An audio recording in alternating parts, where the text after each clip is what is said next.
Hello there and welcome to LearnBytes, the show that delivers bite-sized pieces of wisdom so you can learn how to improve your efficiency and productivity, embrace your natural creativity and lead with impact. I'm Samantha Garrett from Using Technology Better, and joining me on the show today, I'm super excited to be chatting to Kerry Anne Nelson, a workplace process architect from Operation Verve. So if you're wondering what that is, let's jump in now and meet Kerry and get this chat underway. Hello, Kerry. Thanks so much for joining me. Hi, Sam. How are you going? So good to be here. Oh, I am very well, and I'm excited to have you here. So, and I just love your title so much, Workplace Process Architect. It's so cool. So I just got to jump straight in. I want you to tell us what that means and introduce yourself and let everyone know a bit about yourself before we jump into the speed rounds on efficiency and productivity. Yes, very good. So essentially in my work, I help people to build out systems and processes so they can delegate effectively. And I'm really focused around the human parts of the business.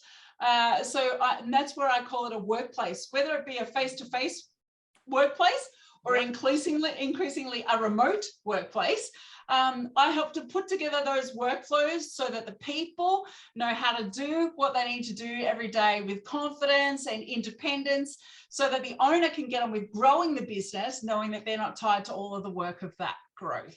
So that's what workplace process architects do. Wow, there you go. I love it. I was so excited when you agreed to come on, because that whole thing, like, I totally get nerdy about that kind of stuff. So I'm very much looking forward to this conversation. We've got it in common, definitely. We do. All righty, let's not waste any time. Given this is efficiency and productivity theme, we're going to dive into the speed round. So 8 questions, 4 minutes. Gotta get it around the right way. All right. 4 questions, 8 minutes would be way too easy. All right, let's do this. Are you ready for me to push go on the timer? Yes. Oh, yes. That didn't sound sure. I know, because that's really fast. It's okay. I can do it. You can do it. I've noticed that we both talk incredibly quickly, which definitely buys you an extra minute. So that's good. All righty. First mobile phone and current phone. Oh, I had the old Nokia brick. It was like maroon. And current phone, iPhone 11 Pro, my thing, whatever that is. That's what my phone is. This one. Yeah. What does working efficiently and productively mean to you, Kerry? Oh, it means having everything that you need right there at the ready, knowing how to use those resources, and then being able to get help if you absolutely need it, and then knowing what a good job looks like at the end. What is the deadline? What are the requirements? That's what efficiency is. That's how you achieve it. Oh, I love that. We're going to come back to that. When and where do you work best? Oh, best, honestly, on my own, right here at my desk, where I've got all of my resources set up, all my files, all the platforms that I use, and just sitting here on my own, able to think. And honestly, I work faster when I'm working with my clients. And sometimes if I'm in flow, I can go, but having time to think, if I'm building a new system, I need to think. So right here in the quiet, earlier in the day, the better for me. All right. Favorite app for helping your efficiency or productivity? Oh my goodness. Favorite app. Oh, there's so many good little things. I'm going to say Monday.com. Oh, okay. Yep. Yeah. That was hard. Biggest efficiency or productivity challenge. Let's do that one first. For me or for my clients? I don't mind. Okay. Biggest for me is getting distracted with shiny things. I just love, a new platform, a new client, a new opportunity, definitely. For my clients, certainly that definitely happens, but then also not being able to find the things that you need to work. That can just be a killer of getting stuff done. So then what's the number one thing you've done then that's helped or boost or has the biggest impact on your efficiency and productivity? Yes, for me and my clients, same thing. Setting up really clean, organized online workspaces.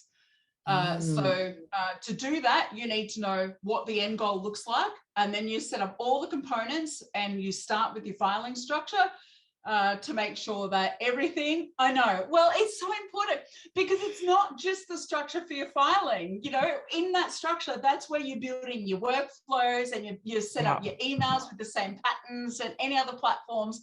So by doing something simple like your filing structure, it sets everything else up. So start there, find everything you need and keep moving.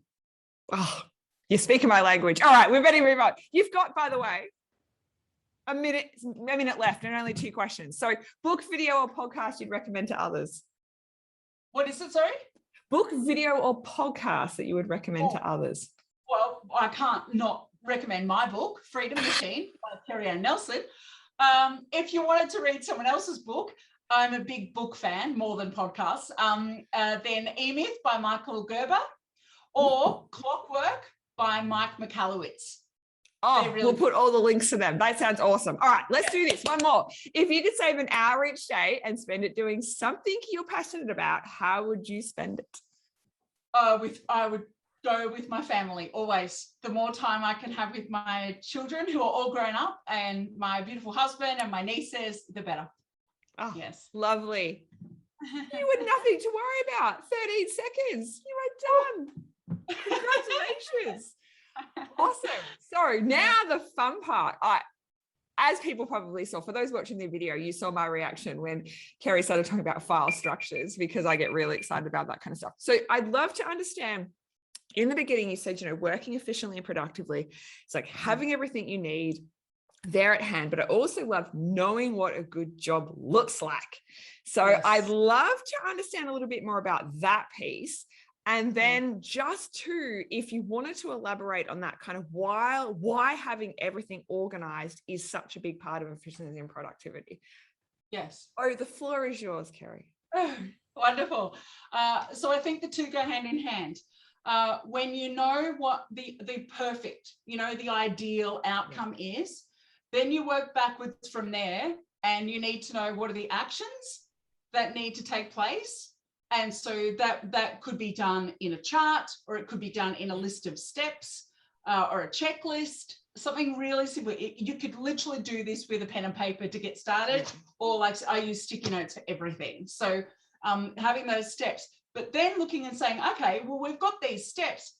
Now, they literally can't happen if you don't have the links to the website, the download to the template, the contact of the person, the software to do the invoicing or the design work, or, you know, whatever the thing. So then when you've got the end goal, and then actually we'll go over here.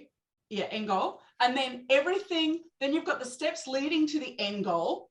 And then you think at every step, what does the person or people need to complete that step perfectly, quickly, efficiently? And then you put those resources right at their fingertips. So if you're using a task management software, you'll put the link or you'll attach the file, you'll insert the video. So it's right there where they need it. But if they're working in a physical space, I actually learned these skills when I was running my own warehouse. You can literally have a warehouse with stock there. And so for reordering stock, for example, you might have, we literally did this.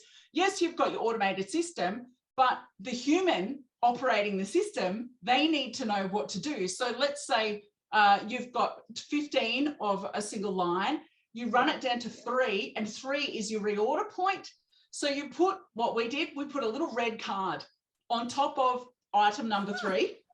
So it's like, we must reorder. If the system fails, the human's got a double checkpoint there. And so it's things like that, where it's just, where is the most convenient, accessible place to put those resources so that every step they've got right what they need at their fingertips. Oh, so that's how you do it. I love it.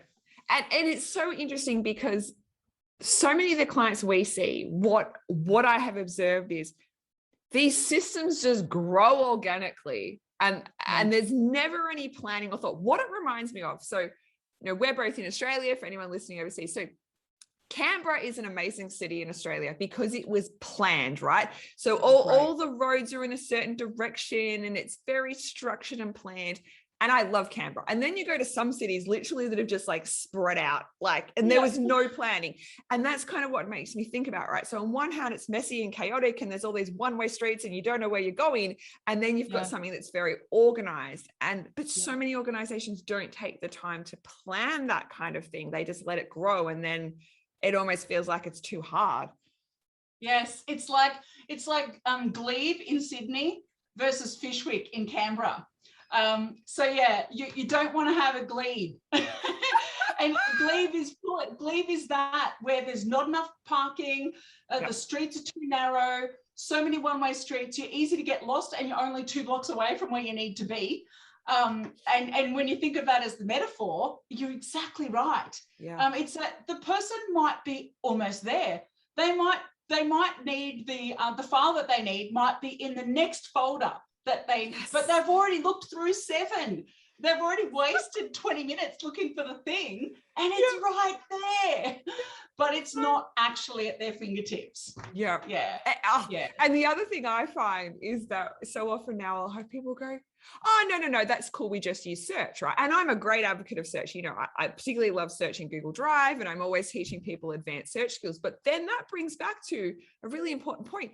How you name things is so important. And like, I have this in our team and every client I work with, and I'm like, if someone does a search, that document has to tell them what it is before they even open it. And then you've just got a document that's like session plan. What does that mean? Which session plan? What's the session called? Exactly. So yeah, it's so interesting. And that's where, sure, if you're just using search, and a lot of people do, that's fine. But then you need to have a structure or rules for the names, and then you can have it all dumped in one place. That's fine. If you need the search function to bring it up, that's great. You still need a structure. Because the file titles have to perform even better for you, because you don't have that actual file folder structure to help you to navigate. And so often people say to me as well, like, I just want to be told where to put stuff. Like, I mean, because I, like you, I think get joy out of creating a structure. I'll often think other people are like that. And they're like, no, I hate that. Just tell me where to put it and I'll put it there. So I think it comes back to your point of like giving people those really clear instructions on what to do, what goes where to find things is just so important. One of the things that I do when I'm working with my clients, and certainly in the course that I've put together to help people with their filing, I recommend that they have their main folder structure, no more than 10 folders, and then they have filing guide. So that should be a document that describes what is in each of those main folders, the main naming conventions, if that's relevant. And then you can also set up a little video. I use Loom, doesn't matter what screen capture tool you use, but do a video walkthrough of the folders. So anyone who's new to the system, they've got that right at that very top level. They can see some basic training, and that will prevent them, you know, the classic thing, the business owner or the team leaders, where's this go? Where does that go? Can you just put it away for me? And all of a sudden you're double, triple handling, you're wasting time. I love being able to say to my team, and I watch my clients do the same thing, where the joy of being able to say, go and look it up. It's in the video. Go and look it up. It's in the document. You know, it's in the manual that we wrote. And so it's really quite empowering to work that way. It is. I love it. I love it. That's so good. Thank you. All right. I'd love you to let the audience know, where can they find you, your courses, your book? Give it all to us. Sure. Okay. Well, the Kerry Anne Nelson Workplace Process Architect at Operation Verve, you'll find at Operation Verve. So if you go to operationverve.com, you'll find a contact that will get you to me. You'll find stuff to buy, which is the tab at the top there, and you'll see courses and books. If you want to connect with me, I'm pretty active on socials, so a message to Facebook or LinkedIn is you'll get me in a day. Unless it's the weekend. I try to not do that, but yeah, certainly that's the best way to get onto me. Wonderful. Well, we'll pop all those links below for everyone. Thank you for such an exciting conversation. I've loved it. I've loved every minute. So yeah, that's wonderful. And do get in touch you can always improve your folder structure, and there's so many efficiencies to be had just with all of the kind of systems you work with. So yeah, thank you so much, Kerry, and we'll talk again soon. Excellent. Thanks, Sam. Bye. See ya. Hello again. Thank you so much for tuning in for that awesome conversation with Kerry. As you can tell, I totally nerd out about these kind of topics, but I really think the message is so important. Having the systems, having the structures, having the processes in place to allow your team or yourself to really know what a great job looks like and do it as efficiently as possible is such an important part of the workplace. So really hope you check out Kerry and her work, because I think it's really, really beneficial. Now, I'll pop all the links to that stuff below so you can find out about the books and Kerry's book, her book recommendations, and everything else you need. Now, a couple of little bits of housekeeping before we wrap up. If you are watching this on YouTube and you haven't already subscribed to the Using Technology Better YouTube channel, highly recommend that so that you can get notified when the newest episodes are available. Or of course, if you're listening to the podcast, follow the show to get notified of that as well. And last but definitely not least, we have the fortnightly newsletter. If you've not already signed up, you can find the link in the show notes for that. So that is it from me for today, but I'll see you again soon for another bite-sized piece of the learning adventure that is life. Bye for now.